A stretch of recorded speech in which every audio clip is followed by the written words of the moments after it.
Okay, let's all welcome Philipp, who's got an update from the FOSSi Foundation for us. Thanks, Philipp. Hey. Good morning.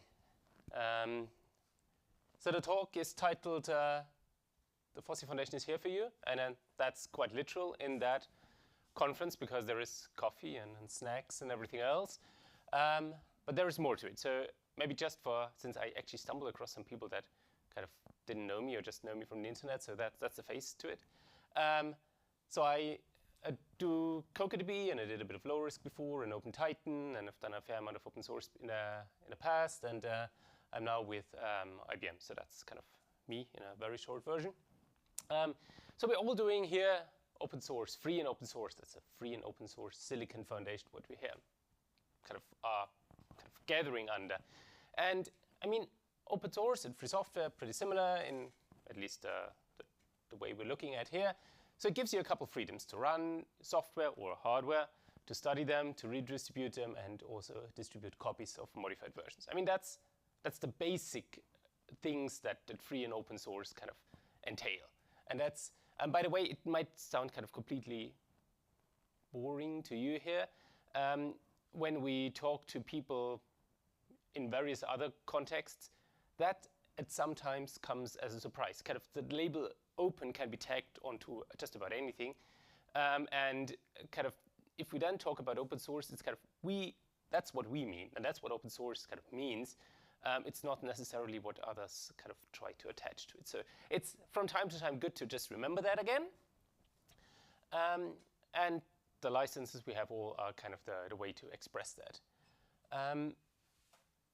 That's not all. I mean, that's the basis. That's where we start when we do free and open source silicon and software, obviously, as well.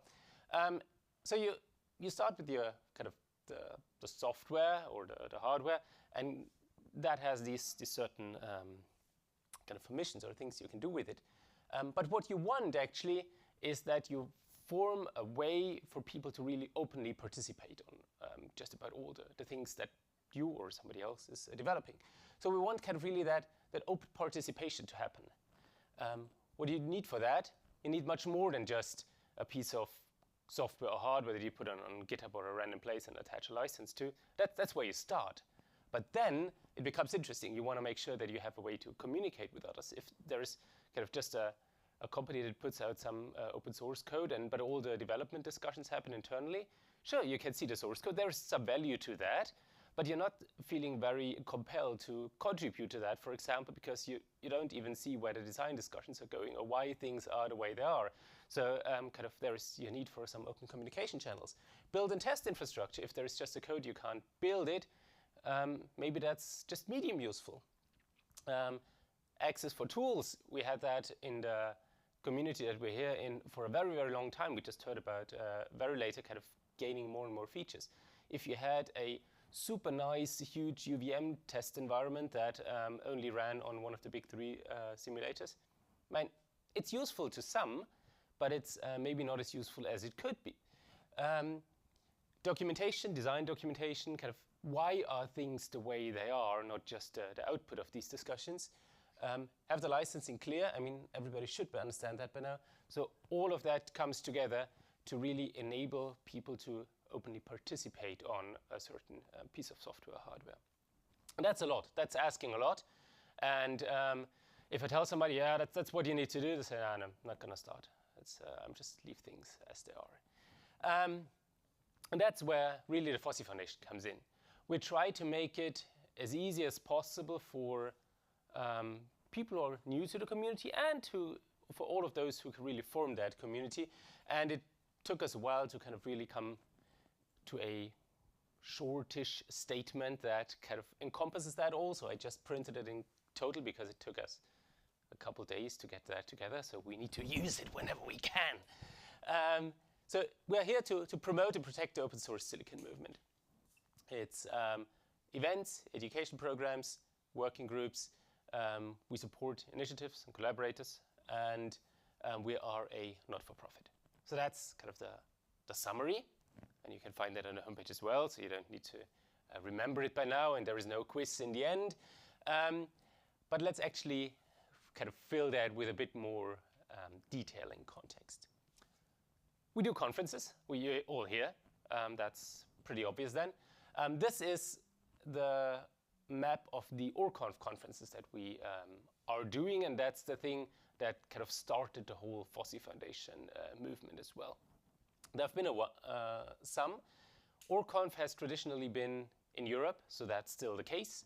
And we just moved around Europe to cover the different places. The important thing here is next ORConf in September will be in Valencia. The homepage is already online. You can already register. And if you have a talk or an idea that you want to present there, and do that in sunny Spain, not in cold California, you actually can join us there. There's more. You realize that because you're here. There's LedChap. We had that as a sister conference to ORConf, started that as a sister conference to ORConf. It's intended to move around North America. So far it has been in the US only. Portland, Santa Barbara, Boston, Santa Barbara. There's a certain pattern emerging. Let's see how long that holds. There was the week of open source hardware that we did once in Zurich. That was quite nice, actually, a kind of a one-off thing. And during the pandemic, we had a couple of video kind of style conference talks under title Dial-Up, where, for example, Tim presented the Sky 130 PDK. The discussions that you're having here, you want to continue them at some point, probably online. And just since 2 or 3 weeks, we're now hosting fossichat.org, kind of the successor to the Slack channel that was used around the kind of Tiny Tailboat and Fabulous stuff. That's a Matrix chat, so you can actually now sign up for an account there, or just use your existing Matrix account. There's already more than kind of 500 people in there, so that is, I think, becoming more and more interesting community resource. So I encourage you all to have a look, and there's super interesting discussions going on. So, many projects need more than just a GitHub repository. The unfortunate reality of living in a world is that we live in a world. So there is stuff like trademarks and domain names and accounts and namespaces and things like that. And you want to somehow keep them within the community. I mean, we had that, for example, with the CocoaDB project, and we've seen that with a couple other things as well, is that you start an open source project and you're super excited about it, and you put all your, take your time, like do your PhD or kind of between jobs or whatever else, if you put all your time into that project, but at sometimes you just want to move on. So that's completely normal. That's how it should be. If you lose interest, just do something else. But you want to have a way to kind of transfer ownership to the next person, or kind of keep it in the hands of the community. It's your baby, so you want to kind of keep that somehow in the community and not lose all access to it. So as a FOSSi Foundation, we offer the option to just transfer those trademarks, domain names, for example, over to us. We'll typically let you kind of continue to do whatever you want to do with that. But in case you kind of lose interest or actively say, oh, I don't want to be super involved in that anymore, it's in the hands of the community and somebody else can continue that work. So that's something we're doing. And since we are a legal entity, we can actually sign, for example, contracts. So for example, that's a part of the CocoaDB homepage, where we do have partnership agreements with Synopsys and Siemens and LDEC and Cadence, for example. So if you've ever seen an EDA contract, that's a proper contract. So you want a legal entity to actually be able to sign that, and we use that to do and use those licenses in CI for testing CocoaDB. So that's kind of one of the things where you really are kind of limited what you can do as an individual person, because it's like Synopsys not going to sign a contract about a EDA software that then runs in a cloud environment with random Philipp guy on the internet. So yeah, that's that. We can deal with money. We can accept donations. We're not tax exempt. That's important. But apart from that, it's a not-for-profit, and we can use that money obviously to pay for things like compute, for example, like the CocoaDB CI runs in AWS, so you need to have somebody pay for that. Do travel grants and other stuff as well. So there is a couple projects that kind of use parts of that offering today that the FOSSi Foundation provides. As CocoaDB, I talked about that. We have mBench, we have YoWasp. Surfer, as a waveform viewer, just joined the group very recently, a couple of weeks ago. By the way, fantastic project. Check that out if you're looking for an alternative to GTK Wave. And just very, very recently, some of the things that were formally developed under the umbrella of eFabless, the Sky 130 PDK, the thing that was called formerly Open Lane 2, it's now Libre Lane, and the thing that was formerly called Volare, it's now called Seal, that's now also hosted by the FOSSi Foundation. That doesn't mean that kind of the directors of the FOSSi Foundation now develop all of that. I honestly have, in many cases, actually very little insight into what's going on there, but that's not the point. The point is here really kind of let the people who want to do that kind of get together and not deal with all the things they don't want to or have to deal with. There's obviously a bit more. There is El Correo Libre. Who's signed up to El Correo Libre, the newsletter? Oh, so there's a couple more hands. Dan, I see you. So it's a monthly newsletter with all the interesting things that are going on in the open source and free and open source silicon community. So you're encouraged to just register for that. It comes once a month. And if you have interesting topics or kind of want to promote your project there as well, or a new release of your project and things like that, just drop us a quick email and we'll include that in the next one. Requirement needs to be about something about open source. That's what we're here for. We participate every year in the Google Summer of Code, or apply to participate, and we got selected again this year as well. So we will now, it's kind of working there in a similar ways as for all the other things. We are not going to mentor students ourselves directly, but we enable others, individuals, so to mentor students as part of the Google Summer of Code project, and we take care, or actually John mostly takes care of the admin overhead that comes with that. Now kind of getting people to submit reviews and do rankings and all these things that brighten your day when you kind of can go through a long list of AI-generated proposals and just filter those out. Is that how it works, John? Yeah, okay, good. And like Stefan was talking about yesterday, talking to government entities and to companies and to academia about what open source is, how it works, and how there is value in promoting to that, and giving them also somebody to talk to so when they are not quite sure which direction to take a policy or what to do next. FOSSi Foundation really has established itself as kind of one of the places to go to and just ask for help there. So we can do all of that, and we make sure that this doesn't just kind of go away, or this is just not my personal hobby, because we are a community interest company. That's a UK thingy. It is a asset-locked, not-for-profit, so nobody can kind of take out any money that is part of the FOSSi Foundation. You can't sell it. So the money either stays in there or it goes to another not-for-profit in case it kind of dissolves in one way or the other.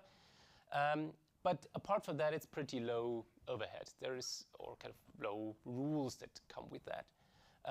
There are two things that we have kind of implemented or doing. There are directors and members. Directors are more or less the people who didn't run away quickly enough and now need to do the work. Members could be all of you, and that's the point here. The members are in control of this CIC by being able to really say where it goes next. And the idea is, if you want to have the community in control, the community needs to be a member of the FOSSi Foundation, or at least kind of represented well in there.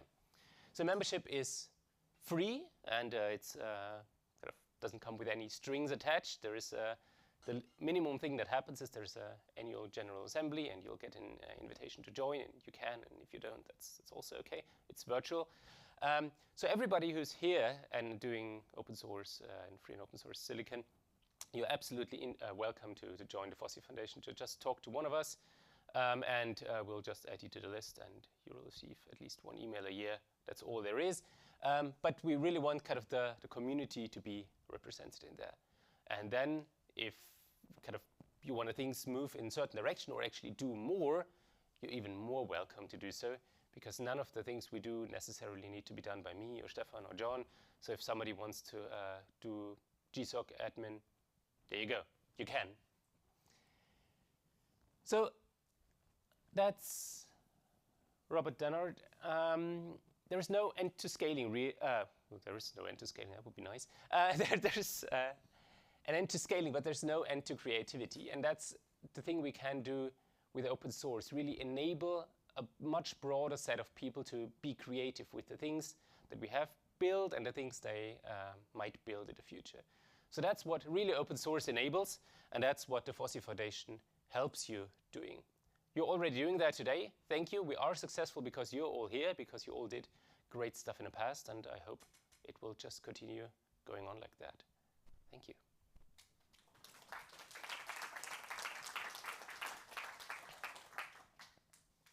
Are there questions?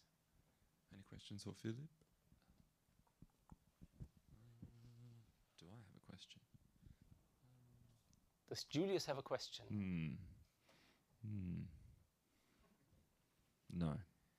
There we go. I just checked out the LibraLane GitHub repo. Yeah. It looks like there hasn't been much activity on it. Is there?